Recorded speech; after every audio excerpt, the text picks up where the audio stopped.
नमस्कार, मैं अरविंद। आज के इस वीडियो को बनाने के पहले मैं अपने गुरुजनों को इस वीडियो के लिए धन्यवाद अर्पित करता हूं, जिन्होंने मुझे प्रोत्साहित किया है। इसके साथ ही साथ मेरी श्रीमती वर्षा जी, जिनके कहने पर मैं इस वीडियो को बनाने के लिए प्रेरित हुआ। ये वीडियो उद्यमिता विषय पर आधारित है।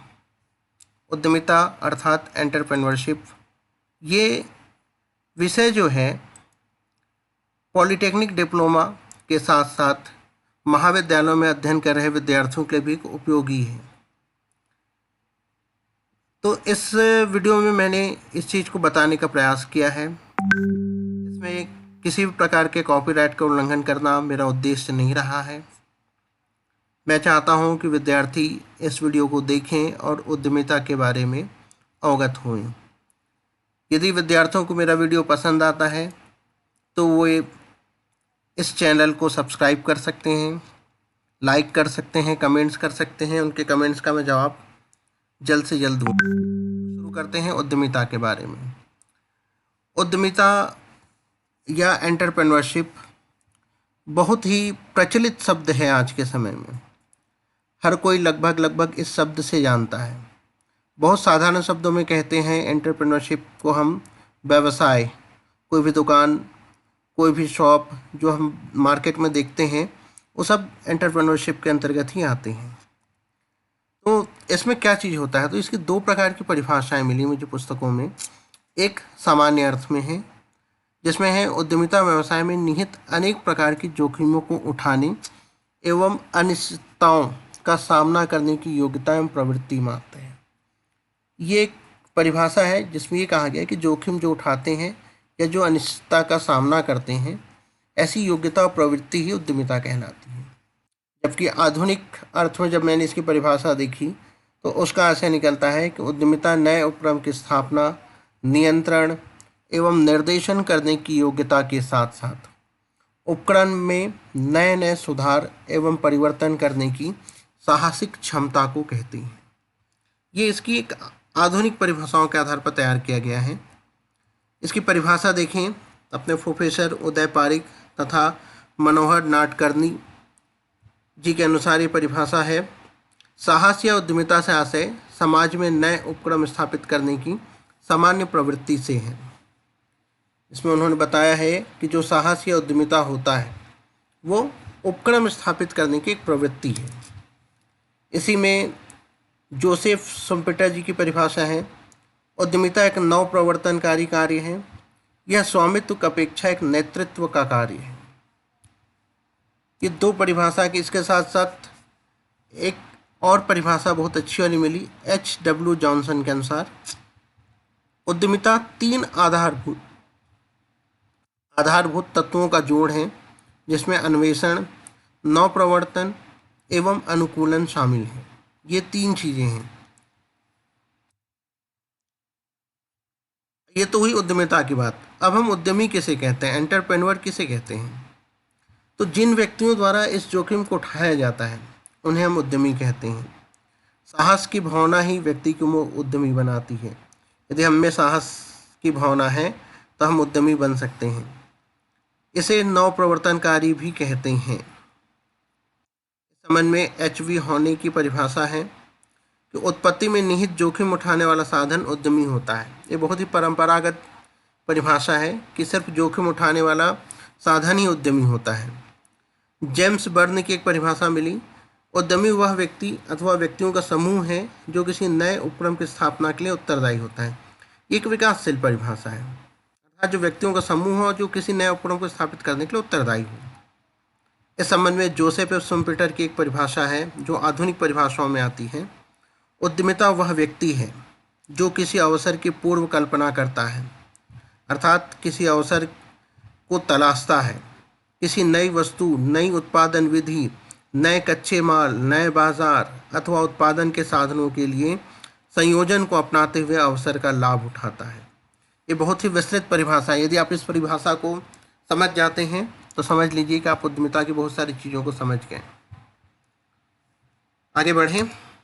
जब हम आगे बढ़ते हैं तो बात आती है कि उद्यमिता की प्रकृति या विशेषता क्या होती है। सबसे पहली बात आती है कि जोखिम लेने की क्षमता हो।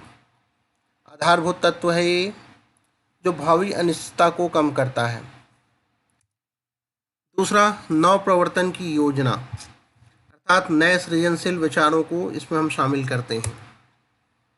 व्यवसाय अभिमुखीकरण की प्रवृत्ति है, जो नए व्यवसाय, उद्योग आदि को शुरू करने की प्रेरणा देता है। नवीन विचारों को क्रियान्वित करने की एक सृजनात्मक प्रवृत्ति है, सृजन करने की प्रवृत्ति जिसे हम बोल सकते हैं। यह ज्ञान पर आधारित है, न कि किसी विज्ञान अथवा कला पर। जितना अच्छा ज्ञान होता है किसी चीज़ का, हम उतने अच्छे उद्यमी बन सकते हैं। इसे एक आचरण कहा गया है। यह सिद्धांतों और विचारधाराओं पर आधारित है। इसके कुछ सिद्धांत हैं, कुछ विचारधाराएं हैं जिस पर यह आधारित है। उद्यमिता वातावरण से जुड़ी हुई बाह्य एवं खुली प्रणाली है। वातावरण से जो जुड़ी हुई है, लेकिन बाह्य भी है और खुली भी है। उद्यमिता जो है ये प्रबंध का भी एक माध्यम है। तकनीक का प्रयोग करके हम इसके जोखिम को कम कर सकते हैं। जितना अधिक हम तकनीक का उपयोग इसमें करते हैं, जोखिम की मात्रा उतनी कम होती जाती है। साधन, जिसे हम कच्चा माल कहते हैं, को संसाधन, जिसे हम निर्मित वस्तु हैं, इसमें बदलने को भी उद्यमिता कहते हैं। अर्थव्यवस्था हेतु यह बहुत ही आवश्यक है। उद्यमिता में हम सदैव परिणाम को महत्व देते हैं। यह एक पेशेवर क्रिया भी है। यह एक जीवन शैली भी है। अब हम बात करते हैं उद्यमी की विशेषताओं की। व्यक्ति अथवा बहुत से व्यक्तियों का समूह हो सकता है। यह जोखिम वहन करता होता है। उपक्रम स्थापित करने के लिए साधन, पूंजी, साधन जिसमें हम पूंजी, श्रम, भूमि, उपकरण को शामिल करते हैं, इसकी व्यवस्था की जाती है। नए उपक्रम की स्थापना की पहल करता है। ये जो मैं विशेषताएं बता रहा हूँ, एक उद्यमी की विशेषता बता रहा हूँ कि वो क्या क्या चीज़ें, उसमें क्या क्या विशेषता होनी चाहिए। नव प्रवर्तनकारी उसका स्वभाव होना चाहिए, अर्थात नए नए चीज़ों को सोचने वाला होना चाहिए। लक्ष्य पर ध्यान केंद्रित करते हुए उच्च उपलब्धियों में विश्वास करता हो, जिसका ध्यान लक्ष्य पर हो और जो हमेशा उच्च उपलब्धि में विश्वास करे। उद्यमी के लिए कार्य ही संतुष्टि है। उद्यमी सदैव स्वतंत्रता प्रेमी होता है, अर्थात इसके मन में ये होता है कि मैं दूसरों को जॉब दूंगा और मैं स्वतंत्र रहूंगा। अवसरों का प्रयोग करने वाला व्यक्ति होता है। सदैव आशावादी दृष्टिकोण रखता है। गतिशील प्रतिनिधि के रूप में कार्य करता है। पूंजीगत एवं विनियोगकर्ता के रूप में भी कार्य कर सकता है। और उद्यमी का जो प्रतिफल होता है केवल लाभ ही नहीं होता, इसमें हानि भी हो सकती है। लेकिन उद्यमी वो होता है जो जोखिम लेकर आगे बढ़ता है। ये एक उद्यमी की विशेषताएं हैं। जब हम आगे बढ़ते हैं तो उद्यमी के प्रकार तो पुस्तकों में बहुत सारे बताए गए हैं। मैंने कुछ चुनिंदा को यहाँ पे लिया हुआ है। पहला, नव प्रवर्तनकारी उद्यमी होता है, जो सदैव नए नए विचार को लोगों के सामने लाता है। दूसरा, नकलची उद्यमी हो सकते हैं। ऐसे उपकरण उद्यमी जो नव प्रवर्तन का कार्य नहीं करते, बल्कि किसी पुराने कार्य का ही अनुसरण करते हैं। सावधान उद्यमी ऐसा उद्यमी होता है जो सदैव सावधानी से कार्य करते हैं और कोई भी जोखिम लेना पसंद नहीं करते। आलसी उद्यमी, तो आलसी उद्यमी कैसे कहते हैं, तो जो नए कार्यों के प्रति आलसी होते हैं, कोई चुनौतीपूर्ण कार्य नहीं करना चाहते। इनका उद्देश्य केवल लाभ कमाना होता है। मूल प्रवर्तक उद्यमी, जो किसी व्यवसाय के प्रवर्तन का कार्य करते हैं, जिसको हम प्रमोटर्स भी बोलते हैं। अनुषंगी उद्यमी, ऐसा उद्यमी जो सहायक उद्योग या व्यवसाय को चलाता हो। स्थानीय व्यापारी, जिनका कार्य क्षेत्र केवल स्थानीय होता है। स्वनियुक्त उद्यमी, इसमें हम रंगमंच के कलाकारों को शामिल करते हैं। उत्पादक नव प्रवर्तक, ऐसा उद्यमी जो सदैव नवीन उत्पाद बाजार में प्रस्तुत करता हो। पूंजी संचायक उद्यमी, ऐसे उद्यमी जो व्यवसाय है तो पूंजी की व्यवस्था करते हैं। शोषक उद्यमी, ऐसा उद्यमी जो केवल लाभ कमाने के लिए कोई कार्य करता है जिससे समाज को कोई लाभ नहीं होता, अर्थात ऐसा उद्यमी जो हमेशा लोगों के शोषण करने में विश्वास रखता हो, इससे केवल उसी का लाभ होता है, समाज को कोई लाभ नहीं मिलता। एक आते हैं आदर्श उद्यमी। ऐसा उद्यमी जो अपने व्यवसाय के साथ साथ समाज, राज्य और देश के विकास में विभिन्न प्रकार का योगदान देता हो, ऐसे उद्यमी को हम आदर्श उद्यमी। इसकी महत्व या भूमिका क्या होती है? तो ये एक तीव्र प्रवर्तनकारी या नव प्रवर्तनकारी कार्य होता है जिसमें अनेक प्रकार के परिवर्तन हो सकते हैं। ये महत्व है उद्यमिता की, या उसकी भूमिका कह सकते हैं हम। परिवर्तनकारी कार्य है। दूसरी बात है, सामाजिक उत्तरदायित्व का महत्व बढ़ता जा रहा है क्योंकि बहुत सारे तकनीक के कारण पुराने व्यवसाय बंद हो रहे हैं, इसलिए उद्यमिता का सामाजिक उत्तरदायित्व भी बढ़ रहा है। उद्यमिता विकास से ही उपयोगिताओं का सृजन किया जाकर सामाजिक संतुष्टि में वृद्धि की जा सकती है। जितनी ज़्यादा हम उपयोगिता करेंगे, सामाजिक संतुष्टि में उतनी ही वृद्धि होगी। उद्यमिता के विकास से ही व्यावसायिक इकाइयों को लाभप्रद एवं कुशल बनाया जा सकता है। जो भी व्यावसायिक इकाइयाँ हैं उसे लाभप्रद एवं कुशल तभी बना सकते हैं जब हम उद्यमिता का विकास करें। उद्यमी प्रवृत्तियों के विकास पर जोर देना अनिवार्य हो गया है क्योंकि आजकल हम ये सब जानते हैं कि जो नौकरियां हैं बहुत सीमित मात्रा में होती हैं, इसलिए उद्यमी वाली प्रवृत्तियों को के विकास पर जोर देना अनिवार्य हो गया ताकि हम उद्यमी की ओर जा सकें। नवाचारों को प्रोत्साहन देना, अर्थात नवीन नवीन विचारों के आधार पर कार्य करना। तीव्र आर्थिक विकास के लिए भी उद्यमिता आवश्यक है। उद्यमिता संतुलित विकास के मार्ग को प्रशस्त करती है। आप देखते होंगे कि जहाँ पर अत्यधिक उद्योग स्थापित होते हैं वो क्षेत्र विकास के पथ पर अग्रसर रहता है, लेकिन कई जिले ऐसे भी हैं, कई क्षेत्र ऐसे भी जहाँ पे बिल्कुल भी उद्यम नहीं है, जिसके कारण उन क्षेत्रों का विकास उतने अच्छे ढंग से नहीं हुआ जैसे उद्यमी वाले क्षेत्रों का हुआ। उद्यमिता के माध्यम से हम उपलब्ध संसाधनों का अधिकतम उपयोग कर सकते हैं। पूंजी निर्माण के लिए भी उद्यमिता बहुत आवश्यक है। उद्यमिता से आर्थिक और सामाजिक दोनों प्रकार की समस्याओं में कमी आती है।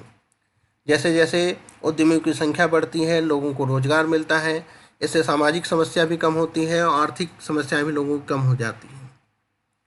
उद्यमिता के माध्यम से आत्मनिर्भर समाज की स्थापना हम कर सकते हैं। समाज में नव चेतना और परिवर्तन का संचार उद्यमिता ही लाती है। तो ये हुई उसके महत्व या भूमिका की बात।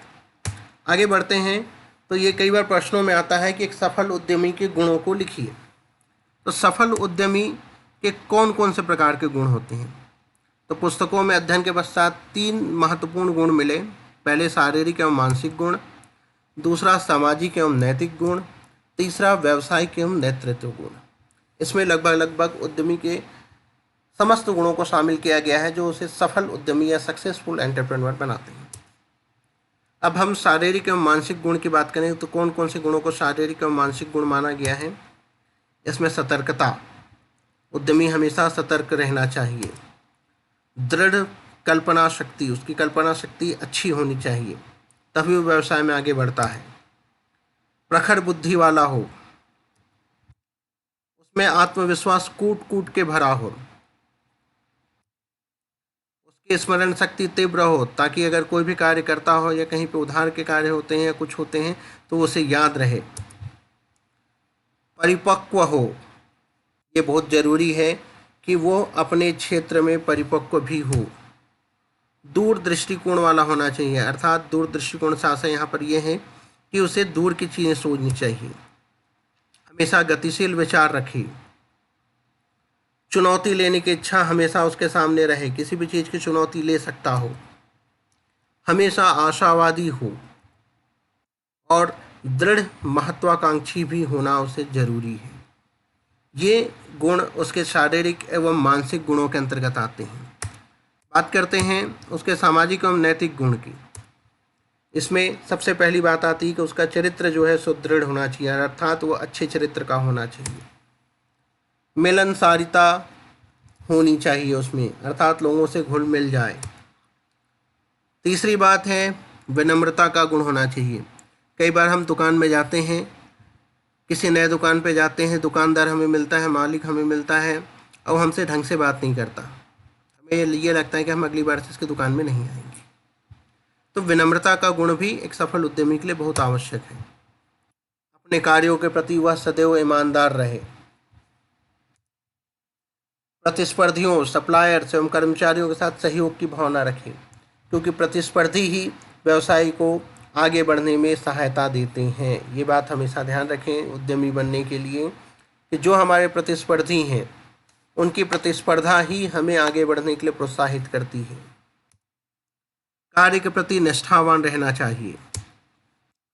उद्यमिता से संबंधित विभिन्न पक्षों के साथ आदर भाव रखें। राष्ट्रीय भावना उसमें होनी चाहिए। अब बात करते हैं उसके व्यावसायिक एवं नेतृत्व गुण की। सबसे पहली बात आती है इसमें साहसिक योग्यता होनी चाहिए। इसमें उसका दृष्टिकोण कैसा है, मनोवृत्ति जिसे हम इंग्लिश में बोलते हैं एटीट्यूड कैसा है, क्या वो उत्तरदायित्व की इच्छा रखता है, उसका संगठन कौशल कैसा है, क्या वो भविष्यवक्ता है। इसका मतलब ज्योतिषी से नहीं है, इसका मतलब है भविष्यवक्ता के भविष्य में आने वाली कठिनाइयों का भी वो अनुमान लगा सकता है। क्या वह ऊर्जावान है और क्या उसके पास मुद्रा है। ये बातें उसके साहसिक योग्यता के अंतर्गत आती हैं। दूसरी बात आती है इसमें नेतृत्व क्षमता की। इसमें दो प्रकार की स्थिति पैदा होती है, पहला कार्य अभिमुखी और दूसरा व्यक्ति अभिमुखी। नेतृत्व क्षमता दो प्रकार की होती है, हमारे कार्यों के प्रति हमारी नेतृत्व क्षमता कैसी है और व्यक्तियों के प्रति हमारी नेतृत्व क्षमता कैसी है। हम व्यक्तियों से किस प्रकार से कार्य ले सकते हैं या हम किस प्रकार से कार्य को आगे बढ़ा सकते हैं, ये उसकी नेतृत्व क्षमता कहलाती है। जोखिम वहन करने की क्षमता, इसमें कार्य को सौंपना, उसका विश्लेषण करना, मूल्यांकन करना, लक्ष्य और उसे उद्देश्य निर्धारित करना, ये भी जोखिम वहन क्षमता के अंतर्गत उसके व्यवसाय के एवं नेतृत्व गुणों में आते हैं। निर्णयन क्षमता, ये बहुत महत्वपूर्ण चीज़ है, डिसीजन मेकिंग। इसमें सबसे पहले उसे समस्या की पहचान करना आना चाहिए, उसका वैकल्पिक समाधान उसके पास होना चाहिए, उसमें से श्रेष्ठ विकल्प का चयन कर सके और निर्णय का क्रियान्वयन कर सके, जो भी निर्णय लेता है उसका क्रियान्वयन कर सके। इसके अलावा व्यावसायिक नियोजन की योग्यता होनी चाहिए, संगठन की योग्यता भी उसमें होनी चाहिए, समय प्रबंधन की योग्यता उसमें होनी चाहिए, तकनीकी कौशल का उसको ज्ञान होना चाहिए, मानवीय कौशल भी उसमें होना चाहिए और व्यावसायिक वातावरण का ज्ञान भी उस पर होना चाहिए। साथ ही साथ सबसे महत्वपूर्ण बात, नव प्रवर्तन की योग्यता उस उद्यमी में होनी चाहिए। तो ये है उसके सफल उद्यमियों के गुण। एक चीज़ छूट गई, सामाजिक वातावरण के प्रति सजगता भी उसमें होनी चाहिए। तो मैं समझता हूँ ये वीडियो आप लोगों के काम का होगा। मैं आप लोगों के कमेंट्स और सुझाव आमंत्रित करता हूँ। आपके कमेंट्स और सुझाव के बेस पर मैं इसके संबंध में आगे की वीडियो भी तैयार करके डालूँगा। अगर वीडियोस पसंद आते हैं तो चैनल को सब्सक्राइब अवश्य कीजिए, ताकि आप लोगों के पास सबसे पहले वीडियोस पहुँच जाएँ। धन्यवाद आपका।